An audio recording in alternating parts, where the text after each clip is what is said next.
Welcome back, everyone. Today I wanted to share how I'm doing 1 month after my total hip replacement. I had the anterior approach, so I had less restrictions than a posterior approach would.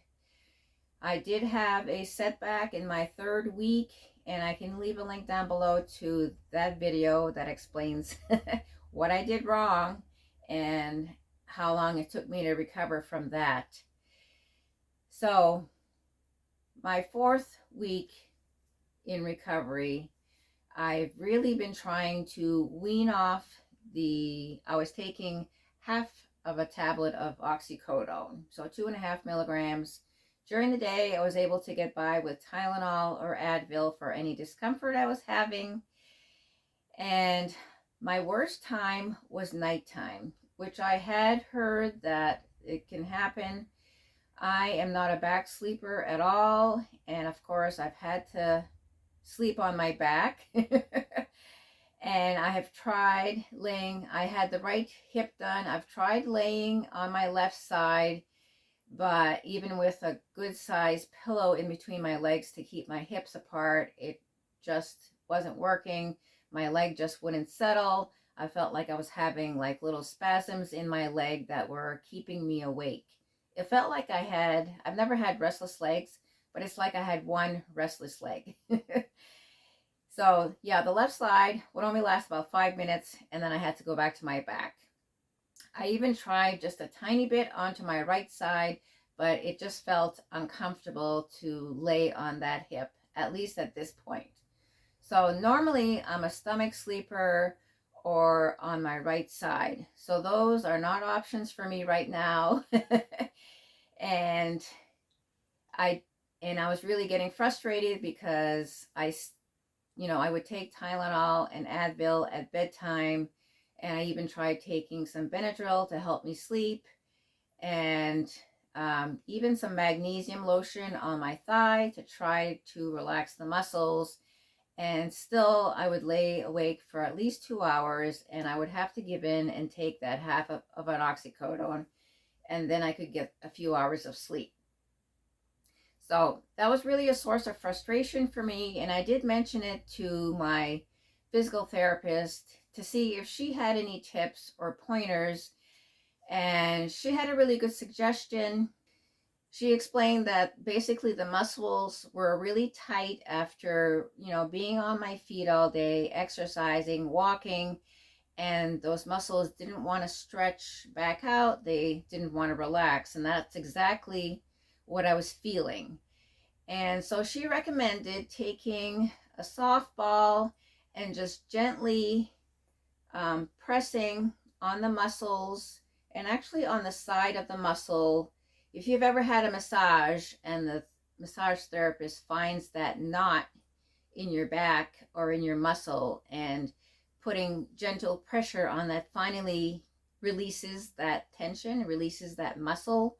Kind of the same concept, but she said to just do it gently on, when you feel your thigh, and then just gently on the side of the muscle, and just leave it there and let that gentle pressure do its work, and then just keep moving it around to your thigh. I even got down like closer to my knee, and where the insertion points are for my muscles down there, to release those muscles. And I gotta tell you, I slept like a baby. I slept like a baby that first night. The second night I had trouble, and I was determined not to take an oxycodone, and I didn't. But since then, I've had like 2 more good nights of restful sleep. I'll do this gentle massage on my thigh before I go to bed, and just take Tylenol or Advil or both, and I'm able to fall asleep on my own, even without the Benadryl. Because I think at one point the Benadryl was keeping me awake. I was having kind of a reverse reaction to it, kind of thing.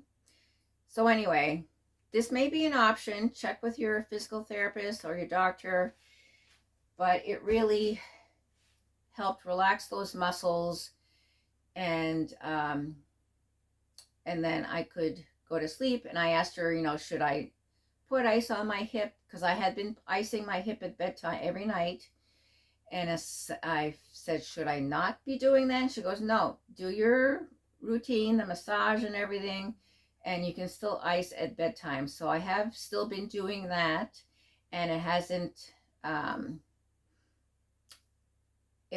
impeded my ability to fall asleep.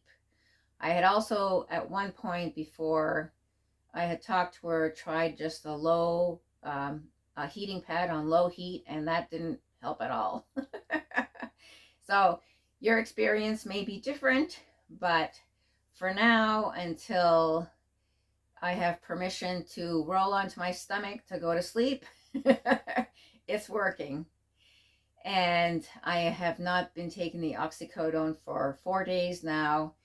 My mobility is much better. I'm able to walk without the cane most of the time. If I'm going for a longer walk, I will bring the cane with me, and I just kind of have it with me, like just lightly tapping it on the ground, not really putting any weight on it. And she's been focusing on strengthening my muscles now at this point. The initial exercises were more for stretching and just to kind of get some mobility back in the hip area. And so now we're focusing on strengthening. And one of the things that she noticed was my stride was much shorter on my right side, because before surgery we pick up a lot of bad habits because we're limping, we're trying to minimize the pain in our joint, and so our gait is off. And so my stride had become a lot shorter because it was less painful to walk that way. But now we are focusing on making sure I'm engaging my gluteus maximus, or my butt muscle, on this side, because with the short strides I was only engaging my thigh. And so now focusing on building up that muscle back there.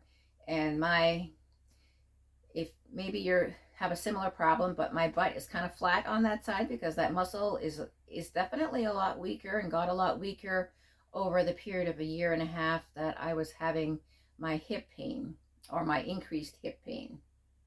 So walking is very intentional, paying attention to how I walk, that I'm not limping, and engaging that butt muscle back there to get that strength back. And I definitely feel like I am working it. I will get a little sore at the end of the day, and I may will use my cane in the evening, getting around the home here, if I am sore enough that I am starting to limp. And she definitely doesn't want me limping, because then you get back into those old habits, and you gotta focus on walking, learning how to walk again, basically.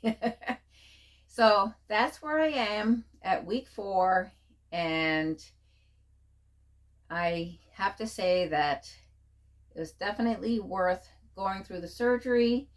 And I had a lot of anxiety going into the surgery, but I have to say, if you are experiencing a lot of pain, you definitely should consider a hip replacement if that's what your surgeon agrees with, and you have medical clearance and all that good stuff.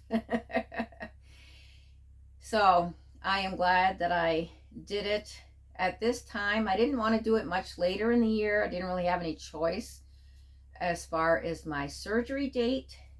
Today is May 9, and I really wanted to be back in the swing of things when gardening season started, and we have a lot of projects planned for the summer, and on and on and on. So I think the timing was just right, and it's gonna be right. You'll know when the time is right as far as your limited motion and pain that come along with having your joint deteriorate. Well, I want to thank you for joining me today. If you have any questions or concerns, please put them in the comments down below. Let me know if you've had a hip replacement and what your experience has been. We can all learn from our mistakes and what has worked for us. Thanks for joining me, and I will leave a link down to all my hip videos here in a playlist in case you want to start from the beginning. We'll see you next time. Bye.